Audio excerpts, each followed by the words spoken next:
Hi guys, this is gsn.com and I'm here with the unboxing of the Bluebo S8. If the box looks familiar, it's because it resembles the box of the Samsung Galaxy S8 and the phone resembles that flagship as well. So here we are, we're familiar with the brand Bluebo. We recently reviewed the Bluebo S1, this is the S8 and it's quite a big difference.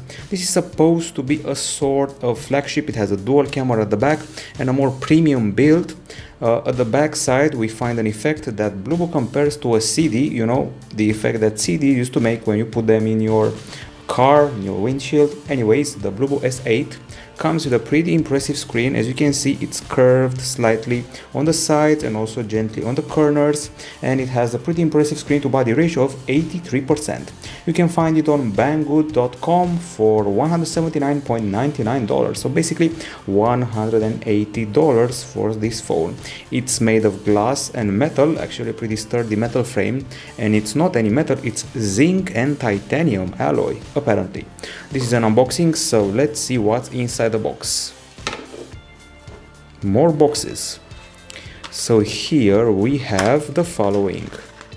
We have an adapter, USB Type-C to audio jack, which leads me to believe we do not have an audio jack. Nope and nope indeed. And then we have this case, which is transparent and flexible and accompanied by a screen protector, plus the usual manuals and warranty card and other such things. Okay, I'm guessing there should also be a metal key here somewhere to prop open the SIM slots. Hopefully we haven't lost it yet. Okay, and also inside the box we find the charger, branded Bluebo as well, pretty typical, and the cable, which is USB Type-C. So no headphones here, no other accessories, but I'm happy we at least got a case. Okay, put everything back and let's see how the interface looks like. I know that Bluebo likes to customize the experience, spice it up a bit. So 83% screen to body ratio, not bad. Not exactly the Xiaomi Mi Mix, but quite impressive. 2.5D glass at the front, 18:9 aspect, and a thickness of 8.4 millimeters. The initial boot animation and specific sound. Interestingly enough, I searched all the web, I couldn't find the weight of the phone. I'm guessing it's past 180 grams. It's a 5.7 incher in the end, so big thickness and also big weight is expected, although 8.4 millimeters, not that bad. It's actually slimmer than the Galaxy Note 8. For example, it's a dual SIM machine. You can transfer data from another phone and the screen already seems quite bright. Now, if you're wondering about the specs, this is a 5.7 inch panel made by Sharp. It has an atypical resolution of 1440 over 720 pixels, and you can interact with it using your gloves and your wet hands, so no problem in that area. Inside this phone we find the pretty familiar CPU, MediaTek MT6750T octa-core, accompanied by 3GB of RAM and 32GB of storage. The battery inside the device is a 3450 mAh unit, and at the back, as you can see, got a fingerprint scanner and a dual camera with dual tone flash.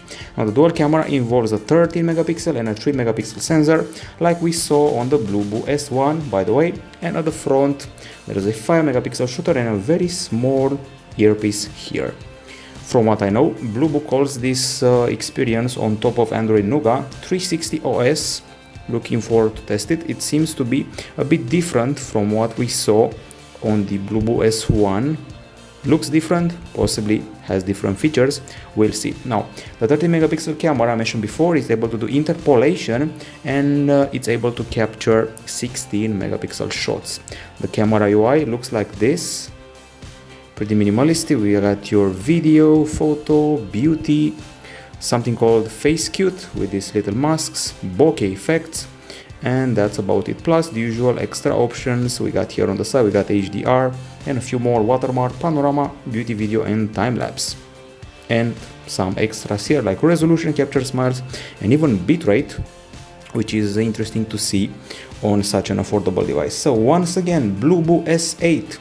It mimics the Galaxy S8 quite a bit, and it's priced at $179.99 on Banggood.com. We unboxed it here at gsndon.com. Looks pretty impressive, that's my first impression, but it's also quite heavy and hefty. We'll be back with a full review so we know what it offers very soon. Bye bye!